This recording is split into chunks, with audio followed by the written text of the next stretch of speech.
Voilà. Mbote ba papa, mbote ba mama, mbote la bino surtout bandeko ba congolais de partout. Oh, vous allez pour la nabiso en ce moment, na chaîne nabiso, chaîne nabino. Tous allez na esengo mingi bandeko ba congolais, koya kupeta nabino masolo au état de la République démocratique du Congo bandeko et surtout la situation sécuritaire ya mboka Congo. Pourquoi? Parce que ozalaka na posa ya koyeba mboka elalaki ndeni, mboka elamuki ndeni, oyeba la situation ya mboka Congo tokomi wapi bandeko ba congolais. Voilà pourquoi awa kopeta na bino masolo okoyeba place tokomi bandeko ba congolais. Toza na moment moko très stratégique, moment moko très compliqué bandeko. Pourquoi na koloba bongo tokosolola na kati ya émission okoyeba bandeko uta mokonza mboka alobaki na niveau ya Belgique na forum ya Gateway bandeko babombe oyo alobaki ezali kosese komema polémique awa na kobetela yo tokobeta masolo awa okoyoka na kati ya émission ndenge l'opposition congolaise bandeko ba congolais bakomi bango tout opposition contre la République. Okoyoka ba déclaration conforme na ya Rwanda tokosolola ngo na kati ya émission tokosolola sou bandeko ba congolais. Après Vital Kamerhe, une décision importante et jouami na niveau ya Assemblée nationale bandeko par rapport ya constitution na ya mandat ya mokonzi ya mboka Félix Antoine Tshisekedi Tshilombo tokosolola yango okoyoka déjà nini ezali kolekana na Assemblée nationale bandeko Kamerhe déjà aza pembeni. Le représentant yabai communauté tobengaka international mais ba impérialiste ala déjà pembeni na kobetolo lisolo okoyeba décision ngo Assemblée nationale azui ezali nini tokosolola pe lisusu na kati ya émission la victoire ya bandeko ba wazalendo. Bravo wazalendo de partout parce que pour pesi la République démocratique du Congo une victoire bandeko. Les wazalendo viennent de récupérer mboka o bazui Sivanga ezali simplement bandeko à moins de 50 km na Bukavu. Mais bazui yango ndeni na kobetelo lisolo parce que il y a eu ce soutien, il y a force aérienne, il y a République démocratique du Congo. Nako tali sur cette force. Il y a des vidéos bandeko ba congolais au monde la frappe et vidéo il y a 200 ezali 200 ya nani bandeko ba congolais ya ba indeko ba wazalendo tokobeta masolo bandeko et on comprend comment les wazalendo sont devenus une épine na lokolo ya Rwanda. Tokosolola pe na kati ya émission bandeko la pression américaine wana epa ya Massaly Boulos toujours na dossier niveau Gateway et Massaly Boulos qui félicite la République démocratique du Congo wana tokoloba la force armée ya RDC na décision où la force armée a joué bandeko ba congolais pour donner l'ordre na FDLR passe non surtout au Azali Abima à se rendre na Monisco à se rendre et pas ba IFRDC à se rendre et pas à bandeko ba population congolaise bandeko vous comprenez hein? Pour la bandeko balanda biso tokobeta masolo Sokoyo qui communiquait wana félicité par les États-Unis d'Amérique et par son représentant, comprenez déjà que le FDLR est Kagame. Mais pour que Kagame ait raison, déjà ton lobby FDLR a se rendre. Na kobeta, toko solo là, na kobeta ma solo, pour comprendre pourquoi la RDC a désavancé. Le Rwanda, en prenant cette décision importante, notre force armée congolaise, le FARDC, on a quatre émissions, on a tout pour qu'il ait ramassé nyonso pe oyoka o ezali kolekana. Dossier John Numbi bakangi na kamwa couper à muke. Je pense au moni talali bon munene. Alors bandeko ba congolais azali koloba wapi et pas à marabout. Bandeko batwana tellement que c'est titre minier ba botoli bango ba okoko vivre ba place bazate. Numbi ayebi ke soki akei na RDC ke kota na prison à Paul Kagame. Voilà pourquoi Bandekuna mais kuna esimba te. Tala Numbi akomi koluka ndenge nini azonga na Congo aya kofukama asenga mokoza mboka Félix Antoine Tshisekedi Tshilombo. Pardon. Alors Bandekuna pe osimba te. Voilà pourquoi toko sola na bino pe je vais essayer un peu de peigner yango. Alors Bandeko tozali kosenga na bino comme d'habitude. Boyebi bien que les efforts que nous fournissons chaque jour pour na kobeta masolo ya mboka Congo tozali kosenga bosungi na bino ezali ka aimer émission na biso. Alors vraiment j'insiste bandeko. J'insiste là-dessus pambaté parce que tala kaka Hollandi mais aimez te obosani kobosa te s'il vous plaît. Aimez mon émission peut partager les liens, partager. Mais motuna moko ezali. Bande ko ba congolais bokoki pe koya na ba etando ike na biso faut bo mekape ko commenter. Est-ce que l'opposition congolaise bazali vraiment kosala musala oyo opposition senge sala? Est-ce que l'opposition congolaise bazali partial ou bazali impartial? L'opposition congolaise bande ko ba congolais constant ni bokoki kosala na opposition congolaise parce que ngana na oyo ngai constant on a inda sala avant d'aborder bino makambo ya constitution. Voilà pourquoi je suis en train de demander vos analyses à vous aussi ainsi que vos commentaires par rapport à opposition ya baimboka Congo. Bandeko pona ngana komona ke bai opposant oya lelo na go epengela ta 4 à 5 points. Ya liboso na mona ba opposant oyo dollar ekiti bango ba hotelemela. Oh non, dollar ngo ezo kita boye ezali pour escroquer population congolaise. Oh. 2. Opposition oyo ba critikaka atabu kolombo côté Paul Kagame. Et le pays est en guerre. Le pays est en guerre contre le Rwanda. Et guerre en haut, et rien n'attend à Tshisekedi et banda ou ta Tshisekedi. Soko yebisi bango ke pourquoi bino bo critikaka Rwanda te ote. Il ne peut s'abengaka Paul Kagame frère. Tshisekedi abengaki frère. Rien que yangonde bango balobaka chaque jour. Rien que dans la déclaration de Balobagati. Et au contraire, ce que nous avons soutenir les sorties médiatiques de Paul Kagame, notre opposition. Bandeko, au Talataba Sanga, lorsque Mokozamboka, na forum Oyuteki Kosalama, na niveau ya Belgique, Gateway, Moutariboso Bimi, ça c'est Sanga. Et c'est Sanga Bimi. Pour sa Paul Kagame, est-ce que normal Bandeko Congolais? Oh, Tshisekedi nous a humiliés. Et maintenant Tshisekedi bango balobika humilié bango. C'est nos déclarations wana. Mais Tshisekedi en question, Toyoki banamoko pas Paul Kagame, Kagame azongi sina ba insulte. Lorsque toke koyoka ba Olivier Ndourier ministre na bango, on comprend que azongi Tshisekedi non, aoko wangana. Bako regretter pourquoi Tshisekedi a attaqué bango liboso ya ba pare bandeko. Et les gens ont interprété makambo mabe surtout notre opposition. Opposition to ba congolais.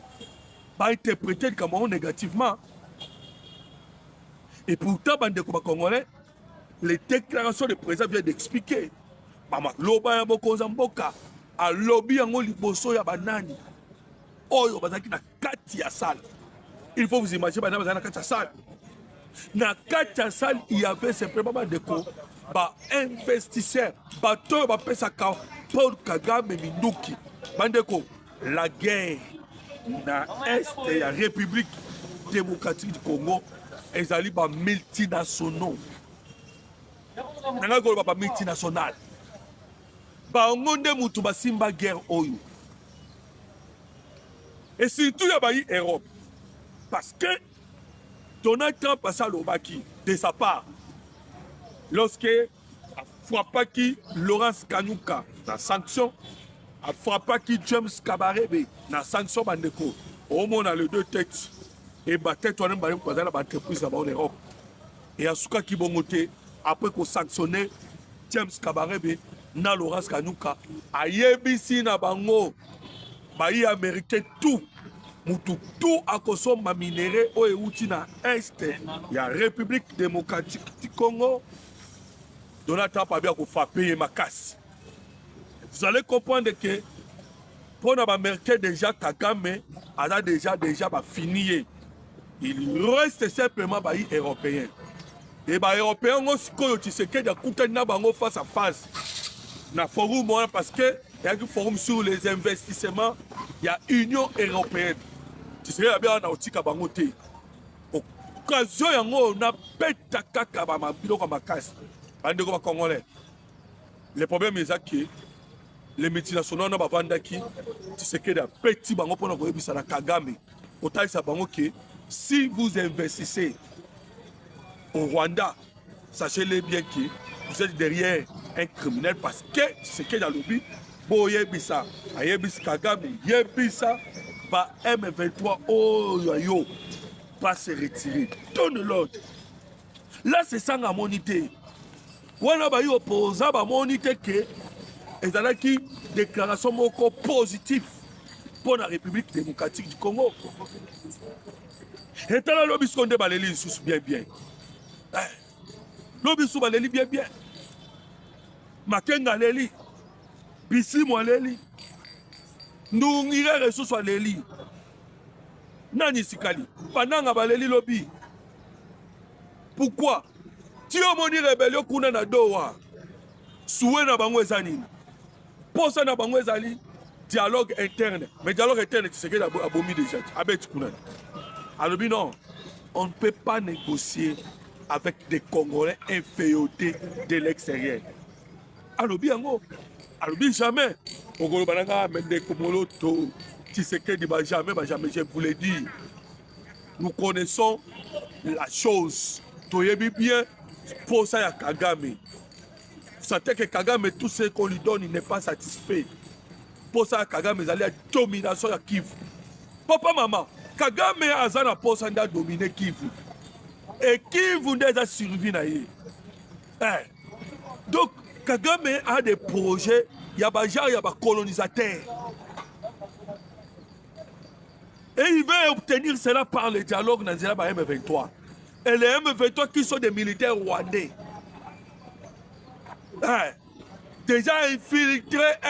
Donc, Bandeko, surtout ça, un pourcentage. Il y a surtout dans M23. Vous allez trouver même 80%. On va occuper ma poste, il y a les coloniaux. Ce sont des Rwandais. Et 20% de Batika quelques Congolais. Et lorsqu'il lui demande le dialogue interne, ils allaient prendre sur Rwanda, kotisa bango partout. Dans l'administration, dans la politique, à où tu peux former dans les magistrats. Vous comprenez l'objectif là? Alors, le président Yebiango, voilà pourquoi Yabisi, alors qu'il attendait qu'il ne n'est pas à Paul Kagame. Et il a dit cela, ce n'est pas parce que je suis faible. Non, c'est parce que toi, on a processus de Washington. Washington est obligé, Masolo, Bandeko, Zelensky. Zelensky autocommet à Masolo parce que na koyebisa yo ndenge la décision ya. Na lobaki on est bandé les missions na ngai. Décision ya Assemblée nationale. Oyo ba ozwa décision moko bandeko du genre ya Ukraine. parce que l'Ukraine aussi étant en guerre, le président Zelensky a Tokobeta Masolo, Manda Sessilaki, mais il est toujours là. Parce qu'il y a une décision où Zouamaki et pas l'Ukraine. Tokobeta Masolo, mais au moins, à niveau de l'Ukraine, pas que solo là, na Russie, au moment de Israël, pas que Beta Masolo na Hamas. C'est la politique, c'est la diplomatie. Et c'est comme ça que guerre est massacre. On a même vu Trump face à face. L'autre là. Le président, il y a Russie, Vladimir Poutine. Donc, c'est la politique, bande congolais. Kokutana batuma kokutana. Voilà le cas de la diplomatie. On laisse toujours un moyen moko boye. Parce que la majorité de la guerre ici dans la 42 sur le plan diplomatique. Otobengaka na lingala li solo. Alors, on ne peut pas empêcher les solos, mais du moins, les lignes rouges, ils ont dit que Tokoï Kozoba Rwandais doit coacher une institution T. Et c'est ce que cherche le Rwanda. On a marché dans le processus de Washington Tokenango. Kagame, tant que Tokomi passe Moko, Atalia Do et Tranasima, pour Abenda Dora a bloqué. A Romoliangonga, a Oliango. Tant que Abenda Dora, il faut bloquer Doha. Tu bloquer Doha. Tu mettre en application l'accord au Naoutukobenga, il y a Washington. On moniteur déjà la République démocratique du Congo au travers de FARDC. Tu vas dire que ça a mis au part. Aux alliés, une neutralisation, il y a FDLR. Bango Pesiko, au part de Bango, ils vont retirer Basona dans le sol congolais. Nous, on avance dans le processus de Washington. Et veulent que toi avances dans Doha. Mais ce n'est pas question. Pas question de Doha, ça ne vous concerne pas. Bandeko. Alors comprenez que dans une seconde bande de l'émission, de petit en désordre. Talk and fight. Donc la République démocratique du Congo peut adopter même idéologie au Paul Kagame à Salelak. Il y a talk and fight. To sololi. Ceux qui ont canité, toke bitumba. Alors, on a un bitumba sikoyo. Congo est sur le dessus. Parce que je viens de vous expliquer. Pour ça, Kagame a côté Sabaroné dans l'institution d'Abisso. Et pour refuser cela, parce qu'il s'impose. Koko Tchawan, c'est qu'on domine Grand Kivu. Maintenant, pour s'opposer à nous, qu'est-ce que la RDC doit faire? La RDC a dit il faut un rétablissement total de l'autorité de l'État au niveau à Est. C'est-à-dire qu'on peut sa désordre. Désordre au Paul Kagame a dit. Vous savez quoi? Nazali Komona, la montée en puissance. Yaba Wazalendo. Ainsi, la montée en puissance, il y a force aérienne, il y a République démocratique du Congo. Très fort, de quoi. Montée en puissance, c'est ça sous ma GT. On a gagné Salabino, nos forces FARDC, il y a aérienne. Bazali ko poudrier et l'ennemi de Gazawana Zali ko banga. L'ennemi a zo banga ko sakanate. Pourquoi? Parce que la force n'a plus sur ça va jeter. Alors voilà maintenant, l'ennemi a commis au banga, a commis au batama. Pourquoi? Parce que la force, la République démocratique du Congo, force aérienne, azabma ça va jeter, soit bêti pour Babimi, ndé au monisco, Wazalendo va monter en puissance, lourdement armé. Bandeko. Webindenga bazimbo kawana chibanga, on a kobeta masolo. Il faut simplement constater que bazuango. Les Wazalendo peuvent baser le même système. Oui, Paul Kagame, tellement que na style Oya Bundaka. Lorsque les FADC va bêta, directement, les FADC ont compris le style Yaba M23 au Babunango, parce que le M23 Babuna style ya Rwanda, ya Ndenini, ya Pau, Kotumu na Babunu. Et les Wazalendo peuvent avoir le même style. Kotumbo la Maboulou. Vous avancez dans Kotumbo la Maboulou. Et maintenant, si vous remarquez bien, vous constatez que Mikolo, les Wazalendo ont monté en puissance. Bazali ko taper ko botola.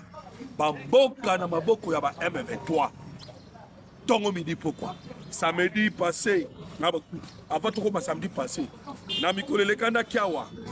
Je pense que Boyokaki, le Wazalendo na niveau ya Masisi, babeti qui justement après, lorsque dans Walikale, le FADC force aérienne a été beta Ponzenze, Munzenze, au na niveau ya Mpeti, pour la troisième fois, lorsque tu coinces Pont. Et ils ont compris que liaison est comme difficile. Les Wazalendo babimi, Poussanisko na Masisi, babeti bango na Masisi, au point qu'il va récupérer 4 localités. Vous imaginez, 4. Et les localités récupérées, ce sont des localités, bande de Congolais, où ils allaient couper le M23 dans l'approvisionnement. Alors, vous comprenez que Paul Kagame n'a pas de Sabino, n'a pas de Kanaki. Que Kagame n'a pas de défaite. C'est ainsi que, à faire un système de débordement, il s'en fout d'abattre. Coup face au coup fétalité, il y a une victoire. Parce qu'il est tellement orgueilleux. Il y a une victoire. Le quoi Napoléon. Le quoi Hitler. Voilà pourquoi Moni va avancer. Va avancer na sima. Va avancer, mais les voisins ne vont traîner na sima. Babaré. Quand on va couper qui n'a ouvert. Des officiers ya Rwanda, na militaires rwandais, pourquoi va avancer en désordre? C'est comme ça avec Kagame. Le FADC basali repris stratégique T. Il y a l'équipe bongote. Il y a soit Yokioka repris stratégique. Maintenant ils ont avancé. Nasimano Basikini. Dirait Kagame. Les FADC a bloqué là. Les Wazalendo va bloquer. Alors, Namasisi va petit. L'Obisco Tozalaki, na Sud Kivu, Bandeko, à quelques kilomètres seulement avec la ville de Bukavu. Quelques kilomètres. Alors, voilà pourquoi je vous ai dit que Wazalendo va commis épine.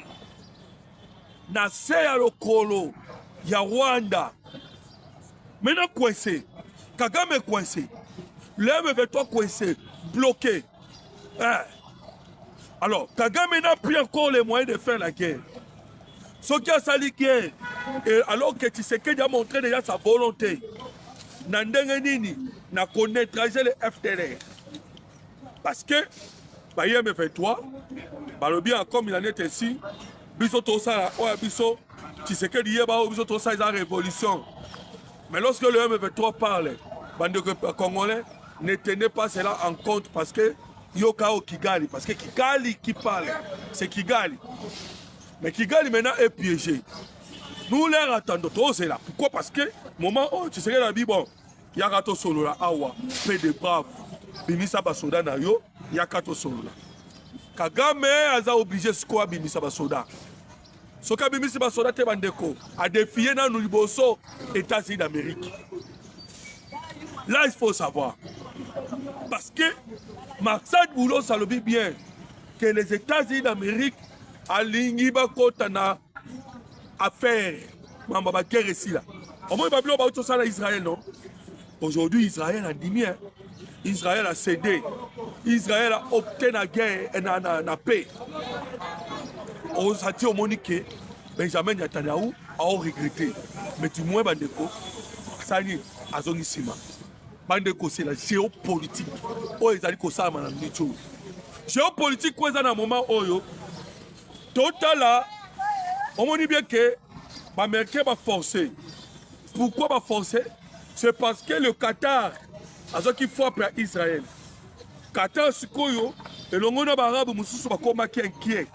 Pour le commun, les États-Unis d'Amérique, dans un moment où akomi kokotela Israël ti babeta biso Qatar. Qatar ake komobilize Émirats Arabes Unis na bamboka nyonso baarabe tu basangani grand pata awa soki tobandi koki tokende boye ekozala difficile. Voilà pourquoi lelo Netanyahu asali marche en arrière. Maintenant pour l'Afrique, masolo ezala maboko ya Kagame. Kagame nde sikoyo na minute oyo ana choix. Parce que biso topte dans le choix nzela ya paix. Tomani ko déclarer ba FDLR. Bandeko, na uti ko biso déjà frappe ba wazalendo na la force aérienne. Donc c'est pour te dire que topte na paix mais so Kagame lingi guerre ezala tant pis pour naï. Pourquoi? Yeba que des commandos américains pas de la sol congolais. Ils sont des Rick Prince. Kagame yebi yango. Lobiawa. So Kagame a opté pour la paix. Lobby na uti Kolanda. Le président ya Burundi. Evariste Ndayishimiye. Ayebi si ma population na ya lobi biso to kondima jamais. Jamais Kagame a dominé na Congo. Kagame a tué beaucoup de Congolais. Nous allons combattre jusqu'à notre mort. Voilà maloba ya Evariste Ndayishimiye, le président de Burundi. Alors, on comprend que le président de Somalo va pas battre. Evariste Ndayishimiye a lobby pas battre. Il a ses militaires dans SRDC. Ndayishimiye a des militaires dans S. Tu vois qui Ndayishimiye a lobby bongo bandeko. C'est parce que Makamboza au sérieux. Alors comprenez que déjà, Awa choix est comme dans Maboko Kagame. C'est à lui, Andima, à appliquer l'accord Pekota ou bien Luka guerre régionale ou à Posa, Pe à Kouzouengo, mais à Kobetama. Alors, bande de Congolais, à Kobetama, pourquoi? Parce que Awa Toko Banabino, John Numbi, le quoi Bangomoko Bananga et les autres, ils se sont sentis que comme il va prisonnier partout. Partout. N'est que libre au avant d'Amboka naï. Dans la cour de ma comme esclave. Nanga comme esclave. Nanga zana prison à ciel ouvert. Nanga. N'importe quoi John Numbi paye. Atelier sur la ville de Kuna. Tikana kepa ba marabout. Na ke soit ma marabout. Abima botolo libanda. Libumu libanda. Liboso batutu. John Numbi. Bandeko. Mon indé va comme humilié. Tout ça pourquoi? Parce que trahira qui la RDC. Ils ont trahi la République démocratique du Congo. Voilà pourquoi on se trouve dans un moment où va tomber complètement. Va comme vraiment humilié, c'est eux qui sont les premiers Yako Sanini Yako trahi. Alors Bandeko, ni de l'équipe dans l'Assemblée nationale, il était très important pour Nabiso Congo, tout le jour, pour la Vital Kamere, tout le Pembeni. Mais Bandeko, Vital Kamere a mis Pembeni. Je regrette parce que Baosouk Samakambongo.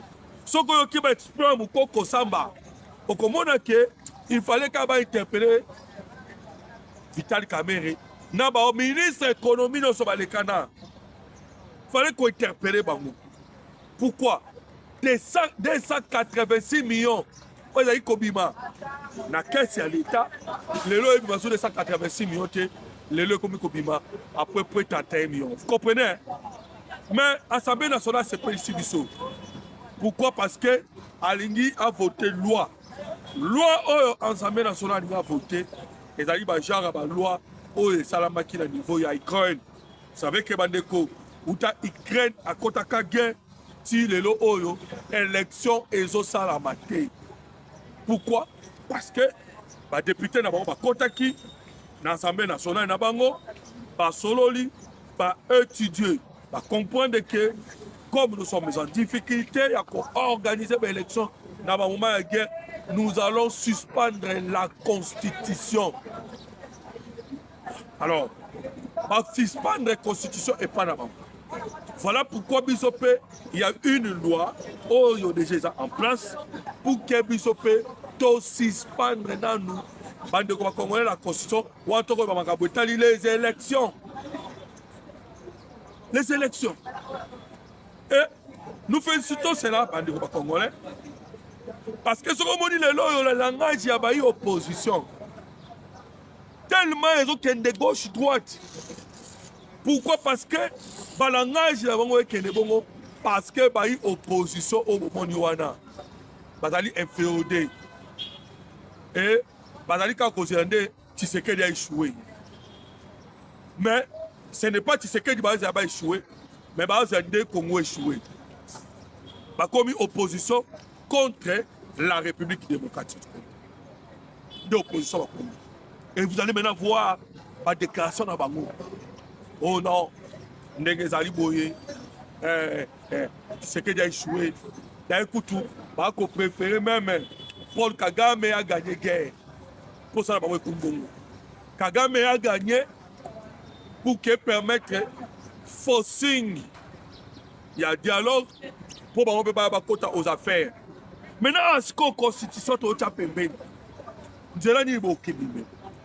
au lieu de soutenir les pays, Bobima, Nakati, Yamakambu, Oetali la guerre, Bobima, Nakati, Yamakambu, Oyo, ils allaient déstabiliser, ils allaient contre la République. Boboyi, vous voulez, ou qu'on préfère, pour soutenir l'ennemi, nous sommes on a banni, Baposa Yakuzo, bande de Tshisekedi n'est pas éternel.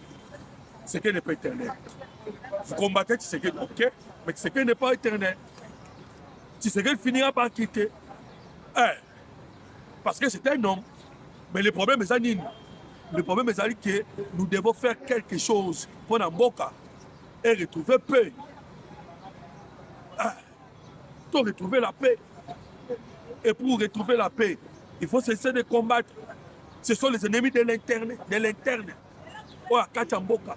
On va couper ça. Même qu'il y a raison sur ce vous allez regretter. Kouné Sokomona, Maloba Kouné Zole Kanaka, il va soutenir la rébellion. Ils soutiennent la rébellion. Alors, Bandeko, Ezalaki Esengo Mingi, pour combattre Nabino Masolo ya Mboka Congo, Mboka Nabino, Mboka Nabiso. Awato combattre Nabino Masolo. Notre pays est allé dans la victoire. Nous allons gagner la guerre du jour au jour. Alors, nous allons